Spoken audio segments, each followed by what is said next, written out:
Bab 4. Dengan mulut setengah terbuka, Nora menatap Justin dengan heran. Pria itu sangat tinggi, dan tingginya sedikit di atas 6 kaki 2 inci. Mengenakan setelan hitam yang dipesan lebih dahulu, kakinya panjang dan lurus. Lampu hotel mewah tumpah ke wajahnya yang tanpa ekspresi, membuat fitur wajahnya tampak 3 dimensi dan halus dengan garis tegas, dan dia memancarkan rasa keagungan. Namun, tahi lalat di sudut matanya secara paksa menggabungkan daya pikat dan kedinginan, menambahkan rasa pantang padanya. Anak laki-laki kecil yang dia pegang juga mengenakan setelan jas. Dia bersandar di bahu pria itu dan membenamkan kepalanya ke dalamnya untuk menyembunyikan penampilannya, untuk mencegah media mengambil foto dirinya secara diam-diam dan mengungkap informasi tentangnya. Sayangnya, dia sedang tidak mood untuk menghargai ketampanannya. Apakah Justin Hun mengetahui identitasnya sebagai Anti? Dia baru saja memikirkannya ketika dia melihat Justin mengerutkan kening. Dengan cara yang mengesankan, dia berkata, "Jauhi anakku. Juga, kamu bukan tipeku." Suaranya dalam dan merdu seperti bariton memukul gendang telinga seseorang. Itu membuat orang ingin mendengarnya berbicara sedikit lebih banyak. Namun mereka dibujuk oleh aura dinginnya yang mencapai tulang-tulang. Mata Nora, yang terkulai karena kantuk, melebar besar dan bulat dalam sekejap. Sebuah tanda tanya perlahan muncul di benaknya. Sementara dia tercengang, pria itu berbalik dan berjalan pergi. Orang-orang di sekitar memandangnya sekaligus, dan mereka mundur selangkah seolah-olah dia semacam virus saat mereka terlibat dalam diskusi pribadi. Dalam beberapa tahun terakhir, banyak orang telah mencoba mendekati Tuan Hun dengan menyenangkan cucu tunggal keluarga Hun. Tetapi Tuan Hun paling membenci itu. Sepertinya wanita terakhir yang berani memiliki gagasan tentang cucu tunggal keluarga Hun akhirnya menikah dengan pria berusia 60 tahun. Wanita itu terlalu berani. Hanya ketika dia mendengar komentar itu, Nora akhirnya mengerti apa yang dia maksud. Apakah pria itu sudah gila? Segera, Justin meninggalkan lobi. Pengawal juga mundur, dan lobi hotel kembali normal. Di dalam Bentley hitam ekstra panjang, Pete memiliki ekspresi cemberut di wajahnya, dan dia membuat protes diam-diam. Justin mengerutkan kening. Perilaku abnormal putranya malam ini telah menyebabkan dia memeriksa rekaman kamera pengintai di koridor. Di sana, dia melihat bahwa wanita itu telah mencium dan memeluk putranya. Masalahnya adalah untuk pertama kalinya, Pete, yang selalu menolak orang lain dan tidak menyukai kontak fisik, tidak melawan.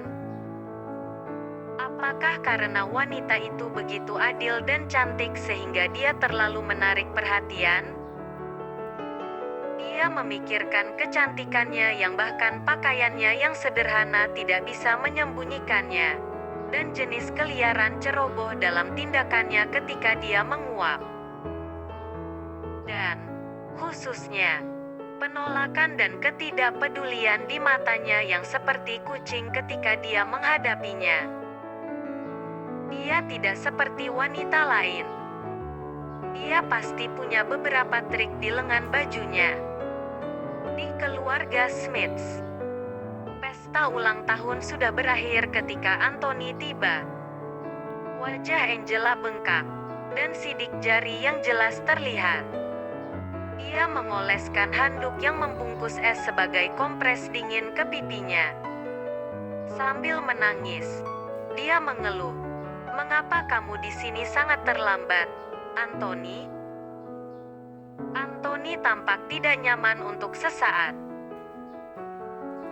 Dalam perjalanan ke Smiths, dia telah mengambil jalan memutar dan meminta seorang detektif swasta untuk membantu menanyakan tentang keindahan yang dia lihat di bandara hari ini. Dia batuk dan memasang ekspresi cemas dan khawatir. "Apa yang terjadi? Apakah lemak itu memukulmu? Apakah dia menolak untuk membatalkan pertunangan? Di mana dia? Aku akan mengunjunginya sendiri." Kunjungi dia sendiri. Itu artinya mereka akan bertemu. Untuk beberapa alasan, Angela memikirkan wajah cantik yang agresif itu, dan rasa cemas terbentuk di hatinya. Jika Anthony bertemu Nora, dia pasti tidak akan menyukainya, benar? Angela mengencangkan pegangannya pada handuk. Kemudian, dia segera berkata, "Anthony, kamu tidak perlu pergi sendiri." Dia hanya tidak tahan untuk melepaskan perusahaan. "Jangan khawatir, aku akan membuatnya setuju." Anthony tidak memaksa. Lagi pula, pikirannya tidak lagi di sini. Dia mengangguk dan berkata dengan penekanan, "Tanpa ditemani, kakek tidak akan pernah menyetujui pertunangan kita. Saya akan menyerahkan masalah ini kepada Anda. Aku juga tidak ingin melihat wajahnya yang seperti babi." Ngomong-ngomong, apakah dia menjadi lebih gemuk? Angela menjadi waspada. Dia tidak menjawab tetapi berkata, "Jangan temui dia jika kamu tidak mau. Saya pasti akan menemukan solusi tentang hadiah pernikahan." Baik. Setelah meninggalkan Smiths, Anthony mengemudi dengan linglung. Namun, pikirannya sepenuhnya tertuju pada wanita yang ditemuinya di bandara. Dia tidak tahu siapa dia, tetapi udara di sekitarnya dan kecantikannya adalah sesuatu yang jarang dia temui sepanjang hidupnya. "Akan sangat bagus jika aku bisa mengambilnya sebagai istriku." Begitu pikiran itu terbentuk, dia tidak bisa menahan keinginannya yang kuat untuk bertemu dengannya lagi. Tiba-tiba, dia menerima telepon dari detektif swasta. "Pak Gray, aku tidak bisa menemukan identitas wanita cantik itu. Tapi aku menemukan hotel tempat dia menginap sementara." Mata Anthony berbinar. "Kirimkan padaku." Saat Nora sampai di hotel, Cherry sudah tidur. Dia langsung pergi ke ruang belajar. Dia duduk di sofa dan menelepon. "Solo, beri aku semua informasi tentang Idealian Pharmaceuticals." Suara yang hidup terdengar sedikit tidak berdaya saat ini. "Katakan, Anti, jangan terlalu jauh. Apakah Anda pikir saya bawahan Anda hanya karena saya berutang hidup saya? Bukankah saya, peretas nomor 1 dunia, pantas dihormati? Anda meminta saya untuk melakukan sesuatu yang sepele seperti ini? Bagaimana kalau Anda menyebutkan harga Anda, dan kami menyebutnya genap?" Sudut bibir Nora sedikit melengkung ke atas. "Tentu. Berapa nilai hidupmu?" Setelah hening beberapa saat, Solo berkata, "Baiklah, kamu menang. Beri aku 5 menit." 5 menit kemudian, Solo mengirimi dia email semua informasi tentang Idealian Pharmaceuticals. Idealian Pharmaceuticals adalah perusahaan yang ditinggalkan ibunya ketika dia meninggal. Dia masih muda saat itu. Jadi perusahaan itu diserahkan kepada manajer yang berdedikasi untuk menggantikannya. Dia juga tidak pernah mengambil alih kendali selama ini.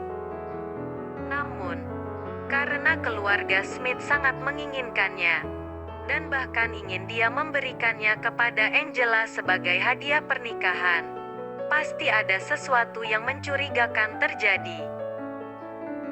Dia hati-hati melihat melalui informasi sampai dia mendengar langkah kaki samar di koridor kedap suara.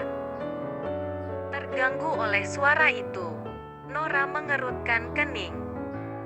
Nyonya Lewis menjelaskan, ada orang yang tinggal di kamar presiden di sebelah. Kudengar itu, Tuan Hun. Ponselnya berbunyi pada saat ini. Itu adalah pesan dari Solo. Keluarga nomor 1 memang mengesankan.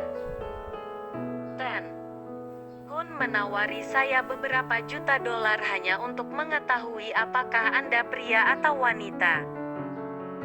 Anti, kamu sudah selesai? Justin Hun lagi. Nora mengarahkan matanya yang seperti kucing ke bawah sedikit. Jari-jarinya yang panjang dan ramping mengetuk beberapa kali pada keyboard. Dan dia menjawab, berikan dia pesan untukku. Di kamar presiden di sebelah. Justin yang tinggi dan ramping duduk di sofa dan bersandar. Asistennya Lawrence Zimmer berdiri di sana dengan hormat. Pak Hun, Solo membawa pesan dari Dokter Anti. Justin menatap dingin. Apa itu? Lawrence batuk dan menyentuh kacamatanya. Kemudian, dia membacakan pesan itu secara metodis. Dokter Anti bertanya, Tuan Hun, apakah Anda mencari saya dengan tergesa-gesa karena Anda memerlukan operasi otak? Dengan ini, suhu di dalam ruangan turun ke titik beku. Setelah beberapa lama, Justin akhirnya menahan amarahnya dan mengeluarkan 2 kata, "The foto." Lawrence langsung mengerti apa yang dia maksud, dan dia segera mengeluarkan foto Dokter Anti yang telah dia beli dengan harga tinggi dan menyerahkannya kepadanya. Justin mengambilnya. Dia akan melihat siapa sebenarnya orang yang mengolok-oloknya itu.